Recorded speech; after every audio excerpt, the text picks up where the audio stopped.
You're listening to the Exceptional Girls podcast. I'm Julie Withrow, your host and mom to Maddie, my neurodiverse, twice exceptional teenage daughter. Figuring out Maddie's unique wiring has been a game changer for her and for our relationship, but it took almost 15 years, and that's just too long. I'm on a mission to shorten the learning curve for other families by increasing awareness of neurodiversity in females, who are all too often misdiagnosed, misunderstood, or missed entirely. Join me for expert interviews, candid conversations, and hopefully even an aha moment or two, as we learn how to help our exceptional girls feel seen, supported, and celebrated. In this episode of the Exceptional Girls podcast, you get to meet Brianne Hudak. A vocal advocate for gifted learners, Brianne is especially passionate about overcoming underachievement in gifted and twice exceptional girls. Brianne has served in public, private, and charter schools for over 16 years, including teaching gifted and talented students, teaching STEM and theater classes, and holding several administrative leadership positions. She earned her bachelor's degree in elementary education, a certification in gifted and talented education, a master's in educational administration and supervision, and currently she's pursuing a doctoral degree in educational leadership.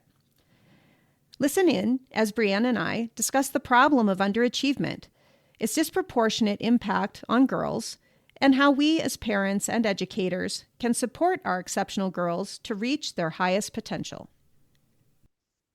Hi, Brianne. Welcome to the podcast. Hi, Julie. Thank you for having me. It's a pleasure to be here. Yeah, I'm excited about our conversation today. So as I mentioned in your introduction, you have been an educator for a long time now and taught in a lot of different schools and a lot of different environments. But you also have several years of teaching gifted kids specifically, right? And have sort of a specialization in that. So when we were first talking, you had shared that, you feel really strongly about academic underachievement, right? And how you've found it to be really common in gifted kids, and especially girls who are gifted. So I just wanted to give you an opportunity to share a little bit about what your experience has been like in education, right? And what your experience has been with, gifted kids who underachieve. Sure. You're right. I taught gifted kids, and I was intrigued by their unique ideas and their ways to problem solve, their critical thinking abilities, and their precocious nature made diving into content really meaningful and comprehensive, and would inspire me to do more and be more personally and professionally. And when I started seeing gaps in equity, I really became a passionate advocate of the gifted, and I wanted to support educators and specialists and families in the gifted community to close those gaps, motivate the students, and help them reach their full potential. Because what I was always thinking was, well, these are our future leaders. How can we let them just slip through the cracks? Why are we not supporting their asynchronous development holistically? How does that, affect them? How do you see that play out in achievement? Well, I think when you're talking about gifted underachievement, there's a lot of misconceptions, first off. So in its simplest terms, gifted underachievement is when there's a gap or a discrepancy between an individual's performance and their potential. They're often described by educators or specialists as a bright child with poor achievement levels. And these learners, a lot of times, are just hiding in plain sight in our schools.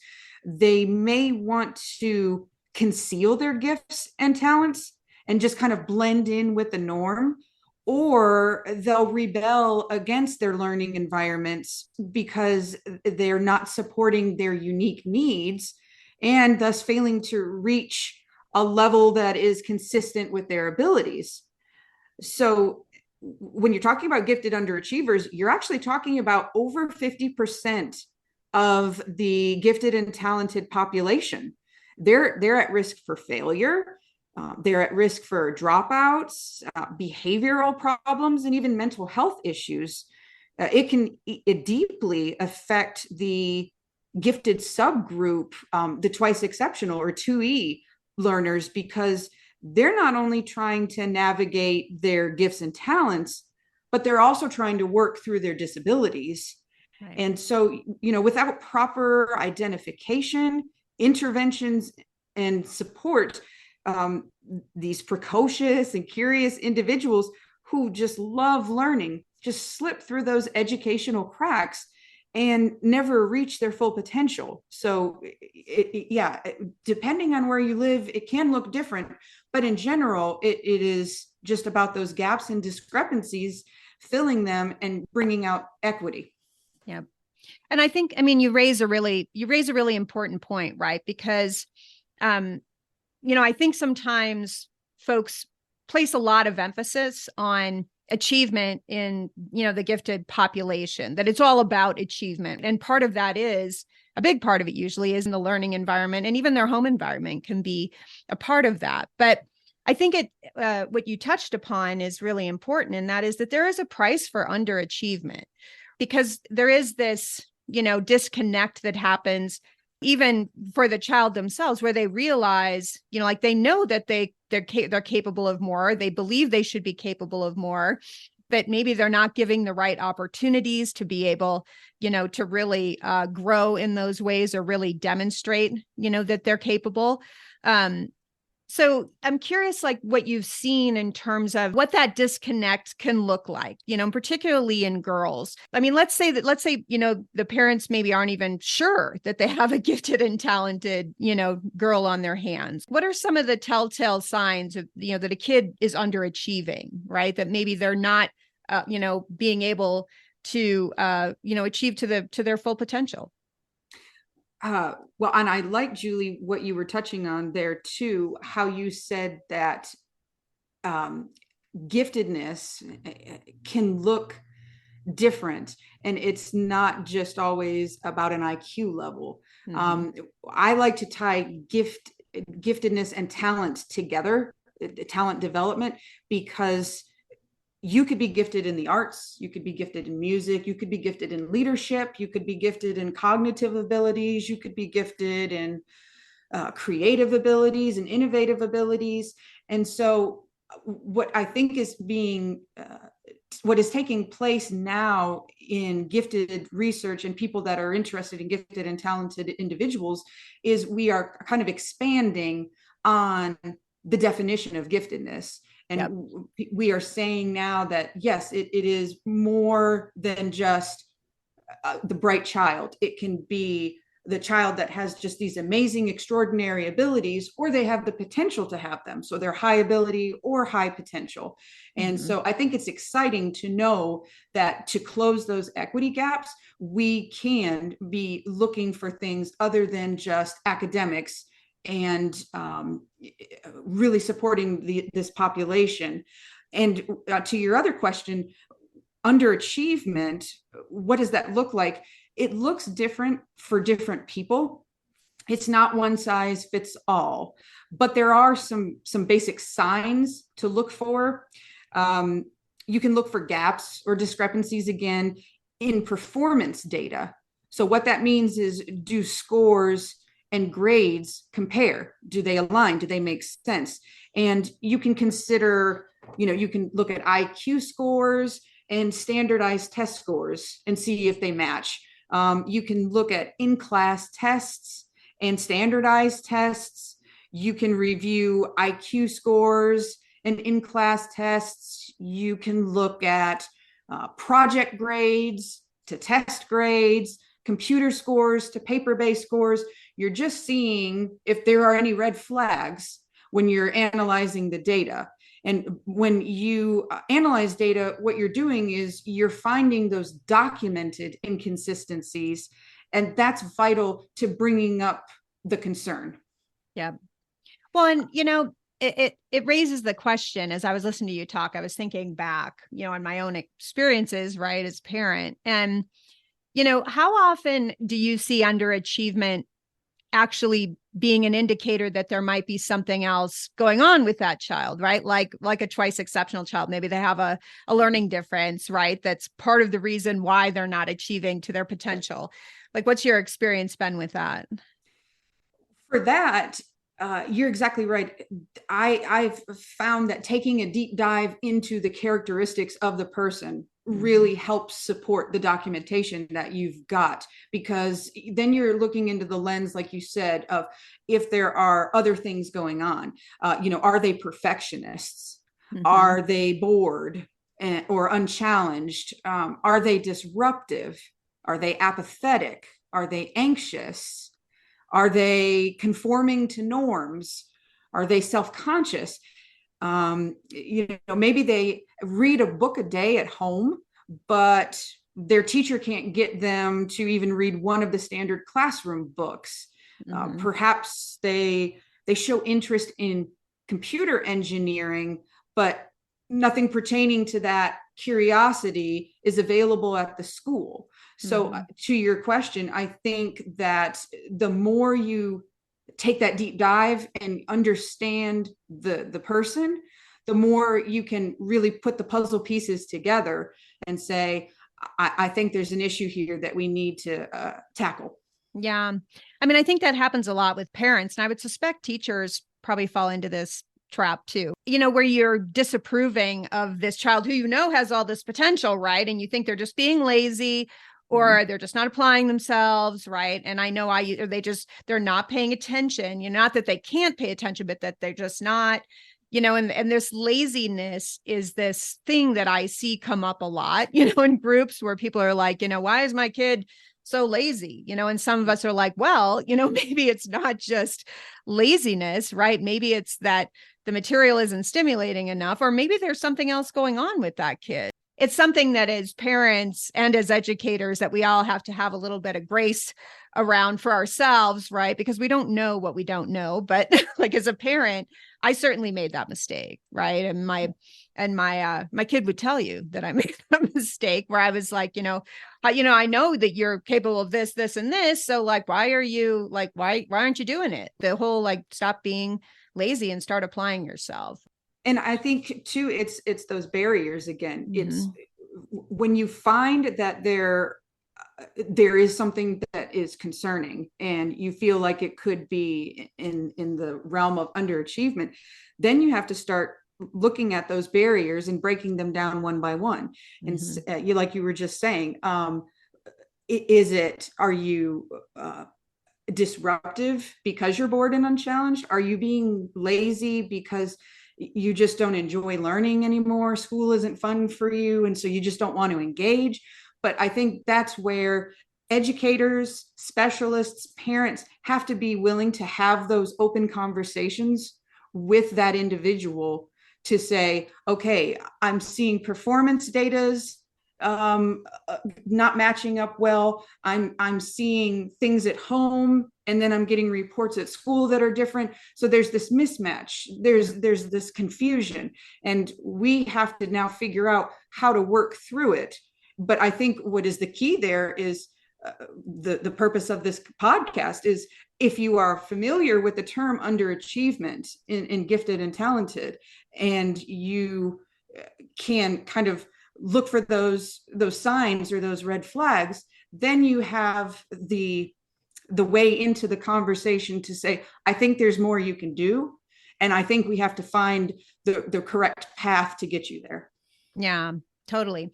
Well, so in speaking of, one of those paths, right? That's a good segue. When we, spoke the first time we met, we found this kind of common ground around strengths-based, more learner-centered approach to education, which is not the way we do things in traditional schools most of the time. And, I just love to hear you talk a little bit more about what that means. Maybe not everybody's really familiar with that. If you could unpack that a little bit. Sure.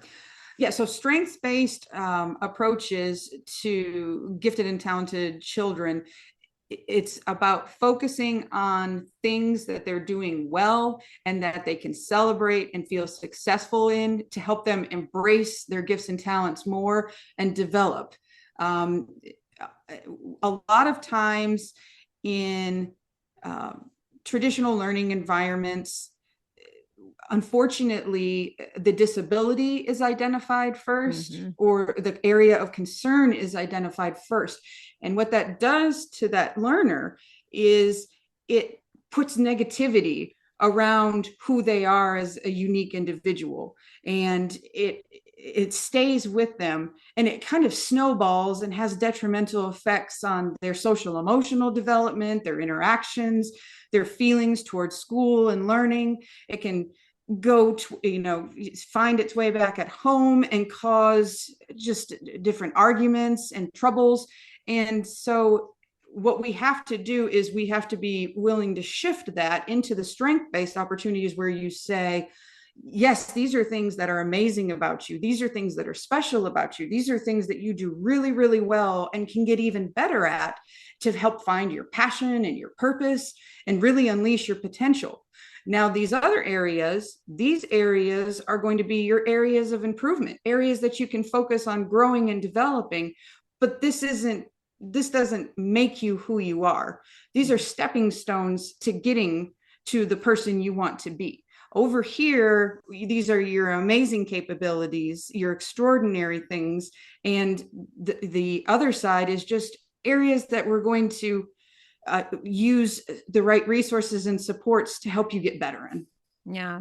Yeah. I mean, I think that's an important point. I think in many schools, if you are identified, for a learning difference, or somehow you get into the special education track, now you are on a track, right? And it does tend to be this wholly separate thing, from gifted and talented, if it even exists, but even from the regular classroom sometimes, right? So I think that's, I think philosophically, I feel like, we discuss this and we're, sort of aligned, where we feel like, gifted and talented, it's all special education, right? It's all specialized approaches for kids, right? But it is hard when you have a twice exceptional kid, because most often we like, our family was one of the exceptions, right? Like our kid was identified gifted first. And it wasn't until later on, when I was like, how can you performing to your potential, that we sort of realized that, that there was ADHD and autism and other things going on. But many kids are first identified for the deficit, and I'm air quoting that, right, for the difference. And it really does change their trajectory, right? In many ways, it can kind of put them on this path of people underestimating what they're capable of, right? Yeah. And that's where underachievement is, that, again, that segue into the conversation. Because if you are fortunate enough to have your kid identified gifted and talented first, and be focusing on those strengths and be excited about those abilities and skill sets, then they're off to the races. They're feeling happy and confident. But yes, if you identified a deficit or a disability, and they are being, shown in that light, well, then I think the topic of underachievement has to come up. That's when you have to say, okay, so I know this about you. Now this has been revealed. Where can we come up with a plan, or how can we come up with a plan to make sure that this doesn't define you, this disability, this deficit, because we're working to make you better and more successful. And so underachievement kind of is, again, that segue into that conversation. So for parents who want to make sure that, they can do what they can to avoid this underachievement problem in their kids, how can they evaluate, right, the learning environment to particularly, like, let's say they're changing schools, a lot of, like, I know for many parents, like, that transition between elementary and middle school is a big one, where they're out looking at schools and trying to find the best fits, or maybe they just know that their kid isn't a fit at the school they're at. How can they evaluate a learning environment or school, right, to better, assess whether it's going to be the kind of place that should be able to support their kids properly? And especially given that, I mean, let's face it, teachers have a lot on their plates. And so their ability to differentiate in the classroom may be kind of limited resource wise. But, for parents, like, what can they look for when they're evaluating a school or a learning environment for their kids? I think a key of what they're going to be looking for is a people-centric learning environment, meaning that the school and the educators uh, identify your kid as a unique individual requiring unique opportunities that are tailored to them. And when you find that kind of environment, then you're going to find educators in schools that are more comfortable using differentiation, using enrichment, and accelerating the student. So yeah, I think it's key to just be finding the people-centric learning environment where the educator says, wow, this kid is extraordinary, this kid is special, and I need to make sure I move forward with them and don't get stagnant or work or go backward. Mm-hmm. Do you think that there are certain, I mean, I think every kid is different, right? So I would never propose a one size fits all, because like Montessori might be great for one kid, but not great for another kid, or or international baccalaureate may be great for one kid and not for another kid, right? But when you were talking, I was thinking about, when my kid was in a project-based learning environment, right? Like that tended to be a pretty good strengths-based, it kind of lent itself to strengths-based approach, right? Because I remember them working on, a project that they could pick sort of a special interest area, right? That they could really go deep on. Are there other things like that you think, are particularly effective and maybe indicate a strengths-based type of approach or the type of environment that would support that? Well, I think piggybacking off of project-based learning are STEM programs. They're becoming more prevalent in all of our schools, K through 12. And they're a great opportunity because they focus on design engineering. And design engineering consists of enhancing your effort, your perseverance, your creativity and critical thinking skills, and learning how to deal with failure. So if there are some really good STEM or design engineering opportunities, those can really benefit gifted and talented learners. Yeah. And it's also cool that there's such a movement towards, encouraging more girls to get involved in those STEM fields, right? Yes. Because I mean, obviously it's been a historically male dominated area. Many of those, areas have been, and there are such neat programs now for girls who do really have, an aptitude or a love for science or technology or math or what have you, right? Which is great. Yes. Well, and I think too, when you're looking at, combating underachievement, if you feel like that is something that is an issue that your child is struggling with, then that center on educational settings and support is crucial. I mean, you have to find the right fit for your child because they're already not achieving to where they should. There's already those gaps and discrepancies. So you don't want them to fall further behind. So I think then it becomes parents have to really be willing to do that research and understanding of the school's mission and vision. And then when you meet the educators, talking to them in very transparent ways about how they're going to meet the needs of your child.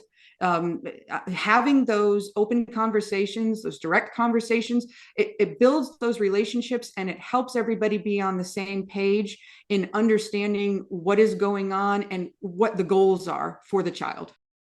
Yeah, you bring up a great point, right? Like, when you're evaluating schools is not the time to be shy or not the time to be passive, right? Like, I remember, having to ask, I kind of get out of my comfort zone and have to ask like a lot of very specific questions to try to suss out, what sort of, support I thought that they were going to provide for my kid. And it was, though, a really good learning experience for me because I did, generally get pretty good information, or sometimes it's the lack of what they say that tells you everything. And you're like, okay, like maybe this isn't a fit. But it's also a really important point about advocacy, because I think as parents, we have to advocate for our kids. And I think it's one of the really tiring, kind of frustrating, parts of being a parent of a kid who's, gifted or twice exceptional is just the amount of advocating, that you have to do for your kid in most learning environments. But I think, to that point, how can parents do that in a way that's effective and respectful and really generates the best outcomes? Well, I think going in with a plan, going in and having done your research and having a plan of what you're going to talk about, and what your goals and objectives are is going to be helpful, because then the teacher is understanding where you're coming from, better understanding your child, and they can chime in and say, well, I'm going to be doing that this way, or that's good to know, I'm going to make sure to bring that in. So just having that constructive conversation too, not coming in heated, not coming in pointing the finger, but coming in and saying, I'm here to build this relationship because it's going to be beneficial for my child. And I want my child to have a good and successful year. And I want you to be a positive impact on them. So I think that's how you go into those conversations. And I think with parents, when they're thinking about, what specifically should I be asking? What should I be saying? You want to make sure that your learner is in an inclusive environment around like-minded peers, and that the school and the teacher are going to provide that equitable programming. And here's a big part: offering social emotional support, especially for gifted and talented 2E learners. There's a lot of onion layers there to peel back to get to know them and really understand them. And you have to be comfortable addressing the social emotional component as well as the academic side. Otherwise, they're just not going to feel recognized, understood, or appreciated.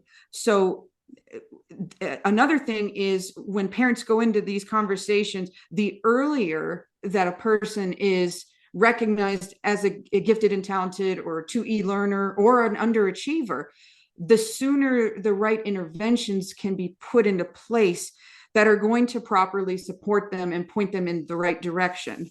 I think one key takeaway for parents going into these meetings and sharing specific information about gifted and talented or twice exceptional populations is those are learners that develop asynchronously compared to their peers. So overall, they're going to need help learning how to explore and embrace their gifts and talents, and they're going to need help with their areas that need improvement. They're going to need somebody in their corner, staying on with them, staying focused with them, and just being a champion. And I think when you've covered those basic ideas and asked those questions, then you're going to find that conversations move forward quicker and easier than not addressing it or going in heated and trying to point the finger. Yeah, I think the social emotional learning piece is a really big one, right? And most gifted and talented programs get that, or schools, that are catered to, the gifted and talented population get that. But, it's a pretty controversial topic, for a lot of folks, right? But I think it really, I personally feel like it's just so important. I think it's a misunderstood, thing for many people. But yeah, I mean, particularly if you think about a gifted child or a twice exceptional child, any child who sort of feels different, right, or learns differently, or just experiences the world differently. A lot of times these kids are also way more sensitive, to things physically, to things emotionally, just to environmental things, right? And just really having that support that, the way you feel is okay. It's normalizing feelings, right? And just really helping these kids navigate, not just the academic side of it, but the social emotional piece, because that's really a huge part of their learning environment.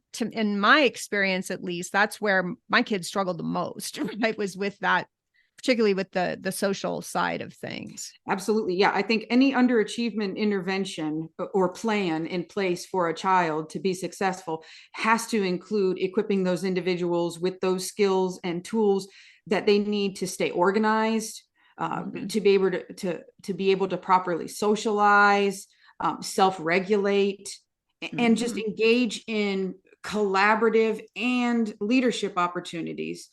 And when they have all those tools in their toolbox, then they can goal set, and then they become their own self advocates.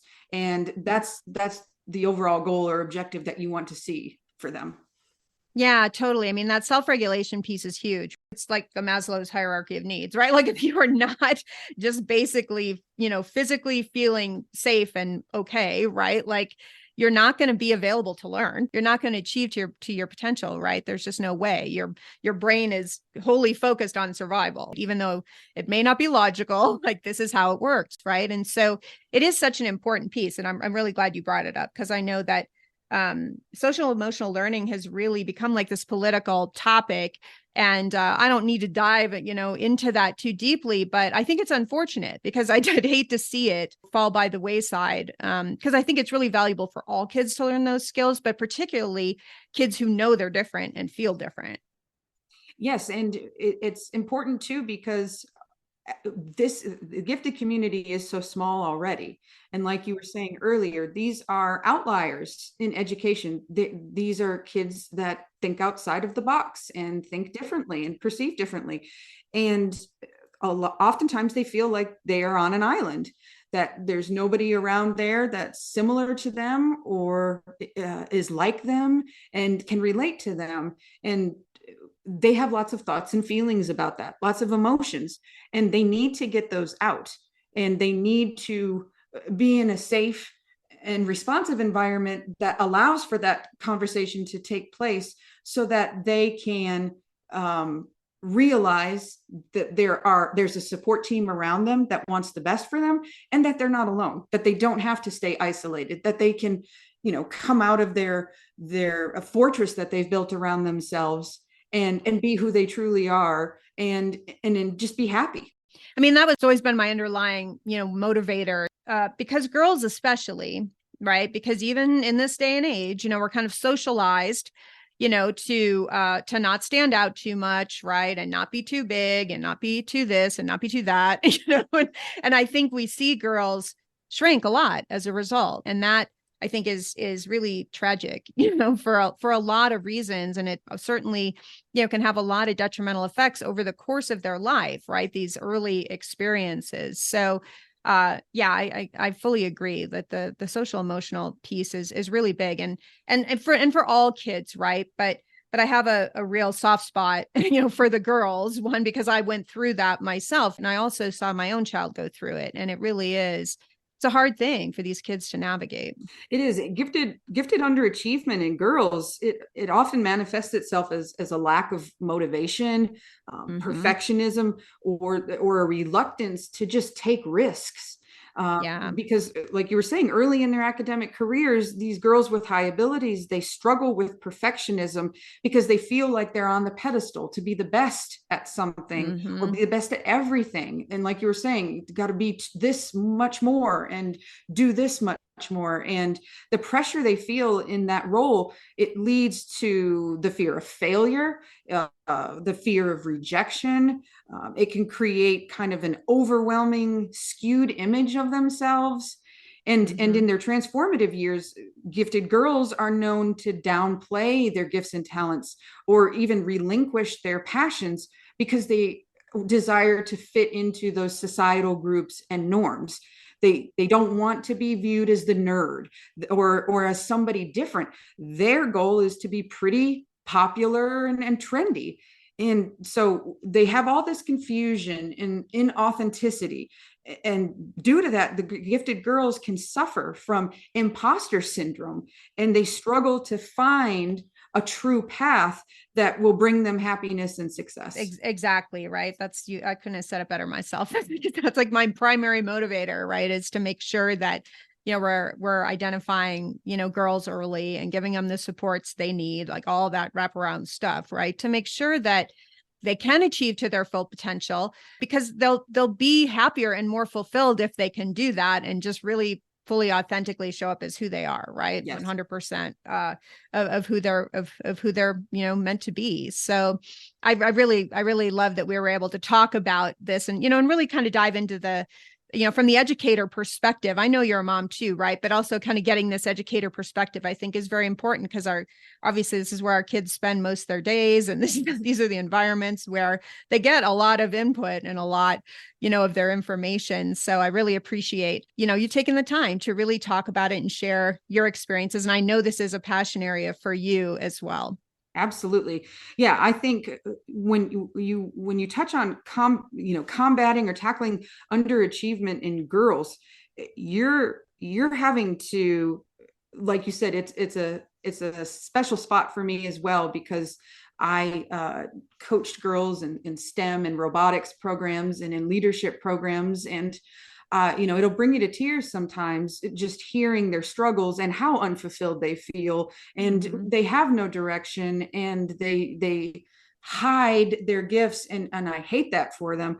So first and foremost, you've got to foster that safe and supportive environment where girls are comfortable sharing their thoughts and feelings, and they have to be able to tackle those societal topics, and they have to be able to address perfectionism, and they need to be provided with challenging and engaging opportunities tailored to their interests and abilities, to keep them relevant and to keep them engaged and motivated to achieve them. So again, you're just encouraging that self-advocacy, that authenticity, and that resilience through that holistic development of academic and social emotional success. So to wrap us up, like I always like to ask people kind of a closing question, and what advice would you give to parents, when it comes to really supporting their gifted or twice exceptional girls, educationally? Like, how can they really, and it doesn't just have to be education based, right? But how can they really, help their girls combat this tendency to underachieve? Well, I think that the topic of underachievement in exceptional girls, it brings to light just how important advocacy for this entire gifted and talented twice exceptional community is, and how essential a support team is as well.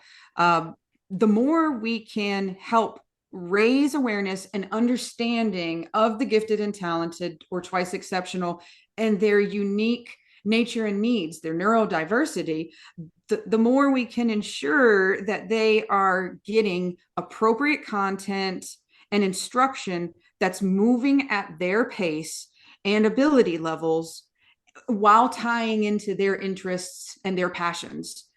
That trusted support team can help these girls better navigate the world around them. It aids in their skill development because they have mentors or role models that they inspire or aspire to be like. They embrace their gifts and talents, and then they're able to actually focus on their strengths and find their purpose, find their passion, and just unleash their potential. Yeah. And I know. And when you see that happen, and I'm sure as an educator, you've seen this, right? It's really magical, to see like a girl kind of come into her own, or any child, right? It is. It's empowering. When you see a child empowered to do more and be more, and they want to take on challenges and they want to take those risks, and they're happy and they're confident and they're just doing well overall, then you feel like you're in a win-win, because then that person's going to move mountains, and they're going to be future leaders and global citizens, and well-informed and well-developed. And it's exciting to watch them walk out of your educational doors knowing they're going to make an impact, a positive one. Right. And so hopefully we're all, doing our small part, right, to help really increase awareness of, twice exceptionality and giftedness in girls, so that people can recognize it, so that parents know how to advocate, because it's really, I mean, it really, it's about the future, right? And how we can really help these girls, not get lost, right? I think in the past, too many have. They start shrinking in school, and then they keep shrinking, and It's just, I'm really excited to talk to people, like-minded people, right? Like you, where we're all on the same journey together. So thank you so much for being here with me today and talking, with us about your experiences and sharing your knowledge with us. We appreciate it.